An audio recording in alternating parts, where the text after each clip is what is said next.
አብ ወወልድ ወመንፈስ ቅዱስ አሃዱ አምላክ አሜን።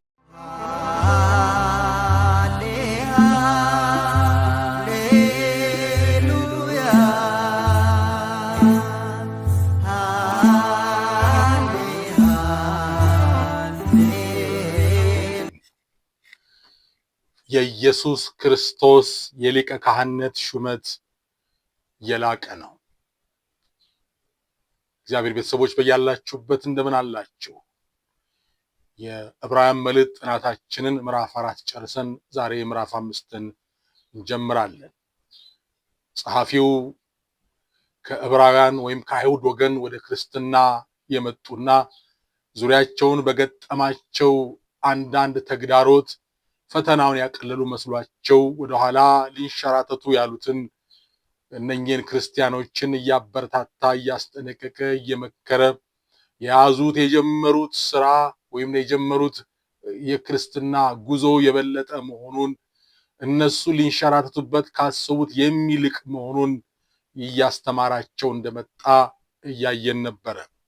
በዚህ ላይ የኢየሱስ ክርስቶስ የሊቀ ካህንነት ሹመት እናንተ ልትመለሱ ካሰባችሁለት የብሉይ ኪዳን የአሮን ሊቀ ካህንነት ዘር ይልቅ የክርስቶስ ይበልጣል እያለ እያስተማራቸው ነው።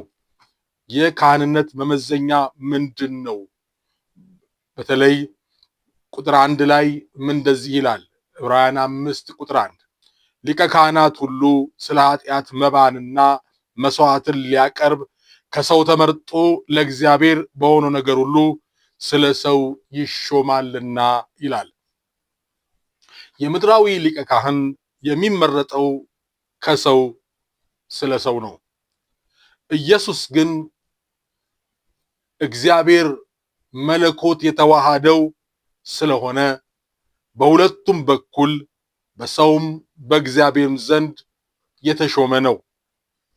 ሊቀ ካህን ለመሆን መመዘኛዎቹ ምንድናቸው ብለን ብናስብ ጸሐፊው ካነሳው አኳያ አንደኛ የሚመረጠው ከሰዎች መካከል ነው። ሌላው ደግሞ በእግዚአብሔር መጠራት አለበት እንጂ ማንም ራሱን ካህን ነኝ ብሎ በራሱ ሊሾም አይችልም። ይሄንን አይተናል። የቆሬ ልጆች አይደሉም እኛ ሙሴንና አሮንን እናንተ ከማን ታንሳላችሁ? እኛም ሌዋውያን ይቅርታ እናንተ ከማን ትበልጣላችሁ? እኛም የክህነት ዘር የለምን? የሌዊ ወገን አይደለንምን? ብለው ነበረ። ነገር ግን እግዚአብሔር ካህን አድርጎ የመረጠው ሊቀ ካህን አድርጎ የመረጠው ማን እንደሆነ ያሳይ ዘንድ እነዛ እነ ዳታንና አቤሮን እነ ቆሬ ላይ ያንን ከባድ እርምጃ ሲወስድ ወይ ደግሞ በሳት ሲያጠፋቸው አይተናል። ምክንያቱም ራሳቸውን በራሳቸው ነው የመረጡት። ይቅርታ እና እግዚአብሔር ካልመረጠው ካህን መሆን አይችልም። እና በተገዳደሩ ጊዜ እግዚአብሔር አሮንን እንደመረጠው ለማሳየት አይደለም እንዴ? እስቲ እግዚአብሔር አለ እያንዳንዳችሁ ነገድ አለቆች በትሮቻችሁን ደረቅ በትራችሁን አምጡና በቤተ መቅደስ ይቀመጥ፣ በታቦቱ አጠገብ ይቀመጥ። ያኔ እኔ ሊቀ ካህን አድርጌ የመረጥኩትን ሰው ለያለሁ አለ። 12 ነገዶች የአሮን በትርንም አብራ ገባች። ከዛ በኋላ በነጋታው ሲታይ የአሮን በትር ደረቁ በትር ለምልማ አብባ ፍሬ አፍርታ ተገኘች። ማንም እንዳይከራከርና እንዳይቃወም ወይም ደግሞ እኩል ትከሻውን እንዳያሳይ እግዚአብሔር የመረጠው ክህነት የአሮን እንደሆነ ለሊቀ ክህነት እሱ እንደመረጠ አረጋገጠላቸው። ጸጥ እንዲሉ እግዚአብሔር ይርዳን። በእውነት አገልግሎታችሁን የሚጋፉ ሰዎች ሲኖራችሁ ትከሻ ለትከሻ ትጋፉ።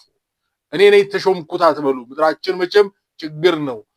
ሹመቱ ከእግዚአብሔር ስላይሆነ ለራሳችን ቅጽሎችና የከፍታ ስሞች እያስቀመጥን እንቸገራለን። የመመረጣችን ማረጋገጫና ማንም እንዳይጋፋን ማድረግ የሚችል የመመረጥ ቅባትና ምልክት እግዚአብሔር ይሰጣል። እሱ ይበልጣል። ከምድራዊው ሹመትና ክብር ይልቅ እሱ ይበልጣል። እሱ እንድንሻ ነውና እግዚአብሔር የመረጠው አገልጋይ መመረጥ ከእግዚአብሔር መሆን አለበት። ለምን? መባንና ስጦታን ለማቅረብ ነው። ብዙ ጊዜ መባ ይለዋል፣ ስጦታም ማለት ነው። ቁርባንም የሚለውን ሐሳብ ይገልጻል። ይሄንን በኦሪት ዘሌዋውያን ምዕራፍ 1 ቁጥር 2 ላይ፣ ምዕራፍ 2 ቁጥር 1 ላይና እንዲሁም ደግሞ በምሳሌነት ጌታ ያስተማረበት የማርቆስ ወንጌል ምዕራፍ 7 ቁጥር 11 ላይ እንመለከተዋለን። እንግዲህ መስዋዕት ስንል ደግሞ የስርየት ወይም የምስጋና ስጦታ ነው። ብዙ ቢሆንም እዚህ ላይ መስዋዕት የሚለው በዋናነት የሚቃጠለውን መስዋዕት የሚያመለክት ነው። ዘሌዋውያን ምዕራፍ 1 ከቁጥር 1 እስከ 17 ያለውን እንመለከታለን። በብሉይ ኪዳን ብዙ አይነት መስዋዕቶች ይቀርቡ ነበረ።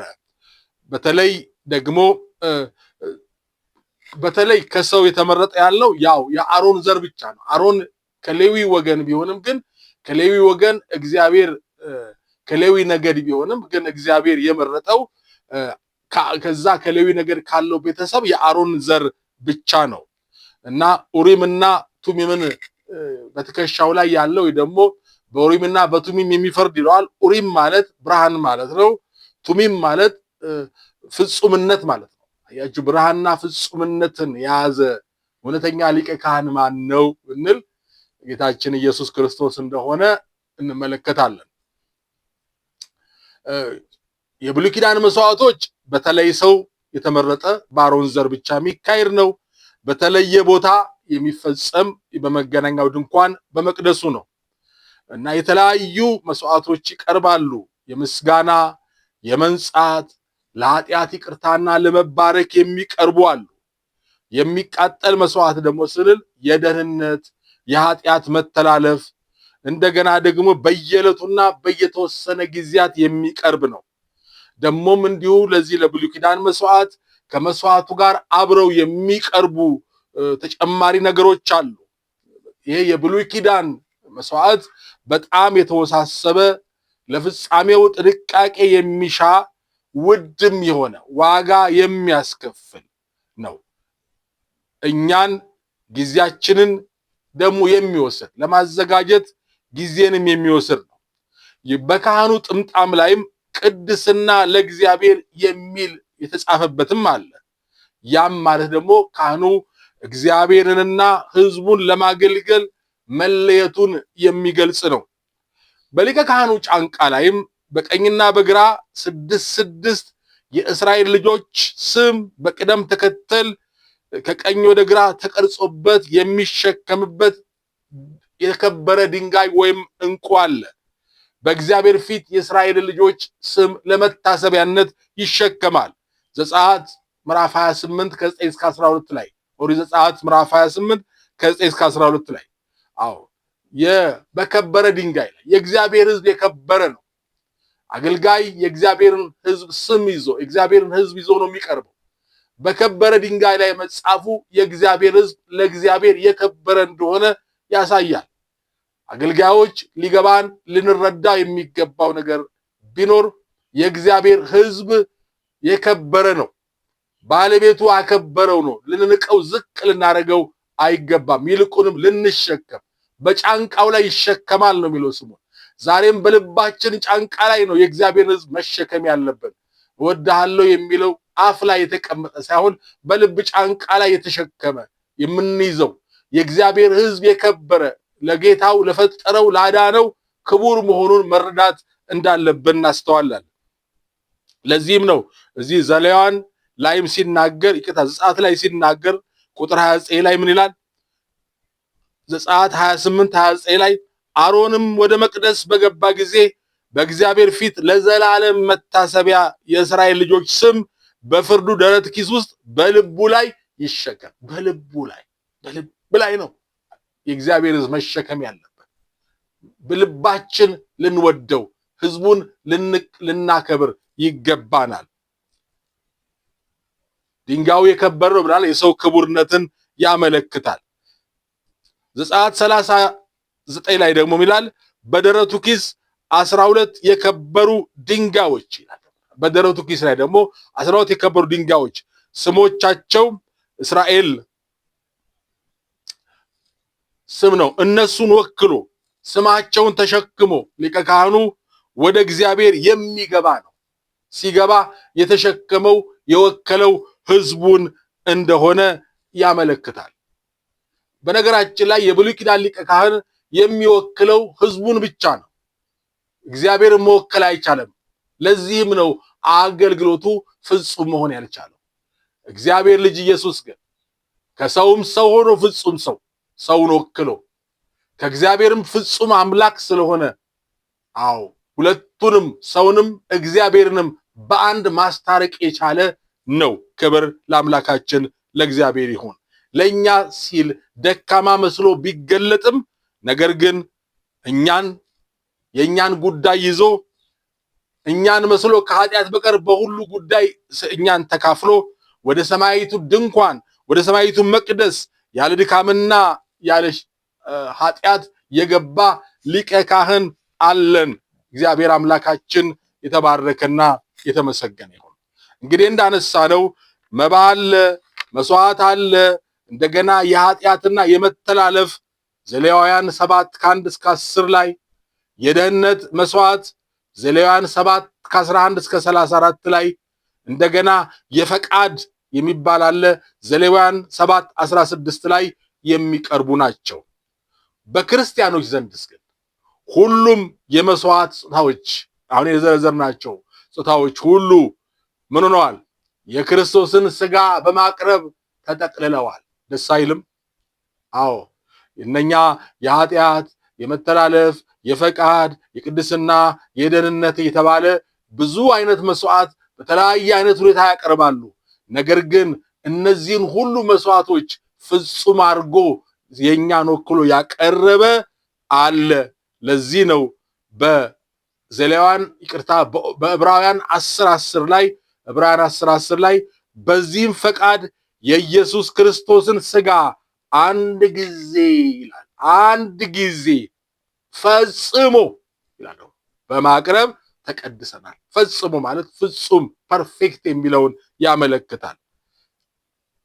እና መስዋዕት የሚቀርበው በብሉይ ኪዳንም ብንመለከት መስዋዕት የሚቀርበው ለምንድን ነው ስንል አንደኛ ጉባኤውን ወይም ግለሰብን ወክሎ ይሆናል። እንደገና ደግሞ የእንስሳት ወይም ደም በማፍሰስ አሊያም ደግሞ ከደም ውጭ ያለ ሊሆን ይችላል። ሌላው ደግሞ ሶስተኛ ኪዳን ለመግባት ወይም የተበላሸ ህብረትን ለማስመለስ የሚቀርብ መስዋዕት አለ። አራተኛ ደግሞ ከእህል ዘር ወይን ዕጣን ማቅረብ አለ። አምስተኛ ደግሞ የምናየው በካህን ወይም ያለ ካህን የሚቀርቡም አሉ። ስድስተኛ ደግሞ ለእግዚአብሔር ክብር የሚቀርቡ ወደ እግዚአብሔር ባዶ እጅ መቅረብ ስለማይቻል ለእግዚአብሔር ክብር የሚቀርብ አለ። ሌላው ደግሞ ራስን ለእግዚአብሔር መስጠት ነው። ስምንተኛ ደግሞ ሙሉ በሙሉ ለእግዚአብሔር ብቻ የሚቀርብ ወይም የተወሰነው ለእግዚአብሔር ቀርቦ የቀረው መስዋዕት ለካህንና ለመስዋዕት አቅራቢው ቤተሰብ የሚመገበው ይሆናል። እንግዲህ ከሰው ተመርጠው ለሰው የሚቀርቡ የብሉይ ኪዳን ሊቃነ ካህናት እንዳሉ ነው የሚነግረው።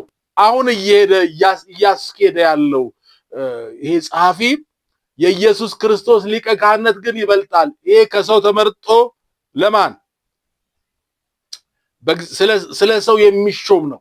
ነገር ግን በእግዚአብሔር የተመረጠ ከእግዚአብሔር የሆነ ስለ ሰውም ስለ እግዚአብሔርም የሚሆን የሚመጣ ሊቀ ካህን አለ፣ የመጣ ሊቀ ካህን አለ፣ እሱን አትተውት እያለ ነው የሚያነሳው። የካህናትን መመዘኛ የሚዘረዝረው የክርስቶስ ሊቀ ካህንነት ምን ያህል የበለጠና የላቀ እንደሆነ እንዲያስተውሉ የተደረገ እንደሆነ እንመለከታለን። ወገኖቼ የኢየሱስ ክርስቶስ የሊቀ ካህንነት ሹመት የላቀ ነው። ተደጋግሞም እንደተነሳ ወደፊትም እናነሳዋለን። ለዘላለም ነው። በመልከጼዴቅ ሹመት ለዘላለም የተሾመ አምሳያ የሌለው ሊቀ ካህንነት ያለው ኢየሱስ ብቻ ነው። ለዚህ ነው አንድ ጊዜ በቀረበ መስዋዕት ፍጹም አድርጎን እኛን ለዘላለም በእግዚአብሔር ፊት ለማቅረብ ያበቃል። እግዚአብሔር የተባረከና የተመሰገነ ይሁን። ቀጣዩን በቀጣይ ክፍል ይዘን ቀርባለን። ሰብስክራይብ ማድረግ ሌሎችም ደግሞ ማካፈልን አትርሱ። እግዚአብሔር አምላክ እንደረዳችሁና ልባችሁና እጃችሁን እንዳሰፋው መጠን ለቤቱ ስራ የሚሆን አገልግሎት ማስኬጃ እጃችሁ መዘርጋት ብትፈልጉ በስክሪኑ ላይ ባሉት ስልኮች መደወልም ለምክር አገልግሎት እንደገናም ደግሞ ባሉት አካውንቶች ማስገባት መርዳት ትችላላችሁ። እግዚአብሔር ይባርካችሁ። እግዚአብሔር ምድራችንን ይባርክ። ሰላም ሁኑልኝ። ቸር ይግጠመን።